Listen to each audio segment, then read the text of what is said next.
Bonjour, aujourd'hui J21 de notre challenge 30 jours pour l'Afrique, pour la femme africaine et pour le développement de l'Afrique.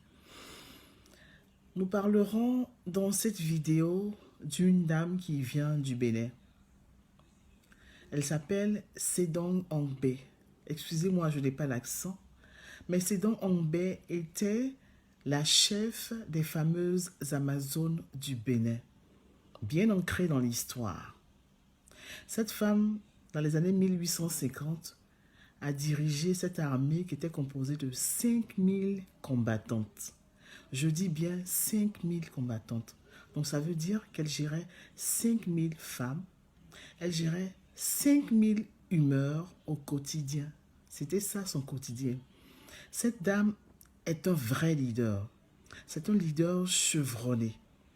Parce qu'aujourd'hui, nous remarquons dans nos associations de 10, 20, 30, 100, 200 personnes qui se disloquent à cause de nos humeurs, à cause de nos intérêts, à cause de nos critiques malsaines.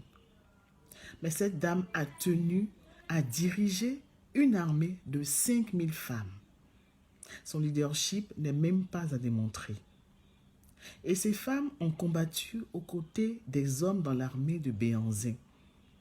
Si vous vous rappelez, dans l'armée de Béhanzin, ce n'était que de ces femmes qu'on parlait. Et elles ont combattu aux côtés des hommes jusqu'à la mort. L'histoire nous dit que l'armée de Béhanzin était composée de 10 000 hommes.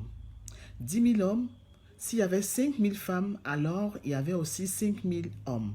Donc ça veut dire qu'à l'époque déjà, Béhanzin pratiquait l'égalité des sexes. Si je ne me trompe, sauf erreur de ma part, il pratiquait déjà l'égalité des sexes. C'est aujourd'hui qu'on en fait la propagande.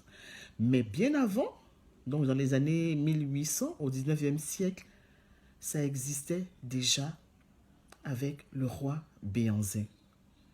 Comme je le disais tantôt, en Afrique, nous avions tout et nous avons tout. Alors, inspirons-nous de ces histoires fortes et riches en moralité afin de construire notre continent qui est le berceau de l'humanité.